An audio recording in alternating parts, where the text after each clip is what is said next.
Hello mga kamami, magandang buhay. Magluluto nga pala ako ngayon ng munggo with pata. Ang una ko ang ginawa dito mga kamami is pinakuluan ko muna yung pata para naman matanggal yung dumi na nandun sa loob ng ating karne. Ayan, bago ko siya hinugasang mabuti para sure tayo na malinis yung ating lulutuin. At nang mahugasan na nga nating mabuti lahat mga kamami, naggisa na ako dito ng bawang at saka kamatis. Hindi ako nakapaglagay ng sibuyas kasi hindi ko na malayan na wala na palang sibuyas dito sa aming bahay. Pero okay lang yan. Ginisa ko nga lang mabuti yung bawang at kamatis dyan bago ko isunod yung pata na ating pangsahog sa ating munggo. Ayan, nilagay ko na rin yung munggo para sama-sama na siya at sabay na silang lumambot ng ating pata. Ayan. Nalo-halo ko lang siya dyan mabuti at naglagay lang ako dyan ng mga pampalasa. Paminta lang naman yan at saka asin bago ako naglagay ng tubig. Yung tubig na sakto sa kanya hanggang sa lumambot yung munggo at ang pata. At naglagay na rin ako ng isang 4 cubes para mas malasa lalo ang ating niluluto. Ayan.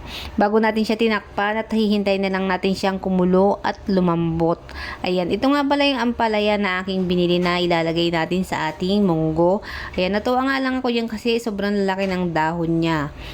Ayan na nga mga kamami, kulong-kulo na siya. Tiningnan ko siya, medyo okay-okay na rin siya. Pero hindi pa dyan matatapos, kunting kulo pa yan. At naglagay na rin pala ako dito ng ating kalabasa. Ayan, para naman may dagdag na gulay ang ating niluluto. Kasi mahilig talaga kami sa gulay. At nang kumulo na siya at okay na yung kalabasa, ayan, nilagay ko na rin yung konting alokbati at yung ating nabili na ampalaya. So, ayan. Nilubog-lubog ko nga lang mabuti yung dahon ng ampalaya dyan para medyo maluto siya. Hindi ko na rin siya masyadong pakukuluan kasi madali lang naman maluto ang dahon ng ampalaya.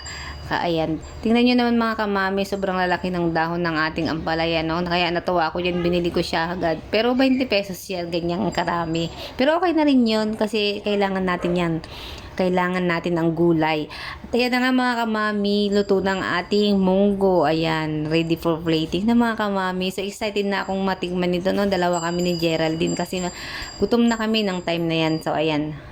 Tingnan nyo na mga kamami, ang sarap talaga.